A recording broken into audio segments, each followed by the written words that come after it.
ফের ব্লু লাইনে মেট্রো বিভ্রাট। দমদম থেকে বন্ধ করে দেওয়া হয়েছে মেট্রো পরিষেবা।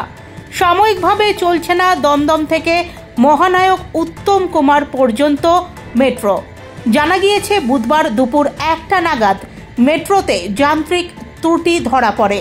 মহাত্মা গান্ধী রোড স্টেশনের আপ লাইনে দেখা দেয় কিছু সমস্যা। এরপরই ডাউন এবং আপ লাইনের সব মেট্রো সাময়িক বন্ধ করে দেওয়া হয়। বর্তমানে দমদম থেকে দক্ষিণেশ্বর এবং রবীন্দ্র সদন থেকে শহীদ ক্ষুদিরাম পর্যন্ত মেট্রো পরিষেবা চলছে। এইভাবে নিত্যদিনের মেট্রো ভোগান্তিতে ক্ষুব্ধ যাত্রীরা। নিত্যদিনের মেট্রো ভোগান্তি নিয়ে এমনিতেই অভিযোগের শেষ নেই এখন মানুষের।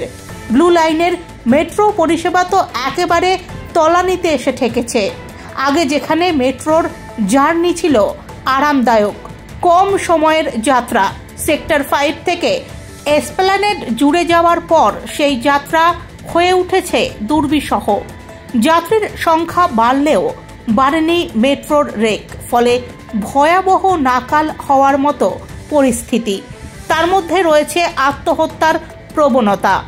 পুরনো মেট্রো স্টেশনগুলিতে আত্মহত্যা বা আত্মহত্যার চেষ্টার ঘটনা প্রায় ঘটে।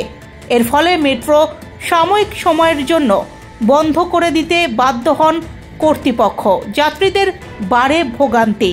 কিছুতেই মেট্রো স্টেশনে এই আত্মহননের প্রবণতা আটকানো যাচ্ছে না। নতুন মেট্রো স্টেশনগুলিতে green line to orange line ও ইয়েলো লাইনে আত্মহত্যার সম্ভাবনা কম, একথা অস্বীকার করা যায় না। কলকাতায় মেট্রো অন্যতম লাইফলাইন। অফিস টাইমে চট জলদি পৌঁছতে মেট্রোর মতো সুবিধা কোথাও নেই। কিন্তু সমস্যা হলো মাঝে মধ্যেই ঘটে যাওয়া মেট্রো বিভ্রাট। কখনো যান্ত্রিক ত্রুটি, কখনো জল জমে যাওয়া, কখনো বা আত্মহত্যার চেষ্টার মতো ঘটনা ঘটলেই বন্ধ করে দেওয়া হয় মেট্রো পরিষেবা। এই নিয়ে দিন দিন যাত্রীদের মধ্যে বৃদ্ধি পাচ্ছে ক্ষোভ।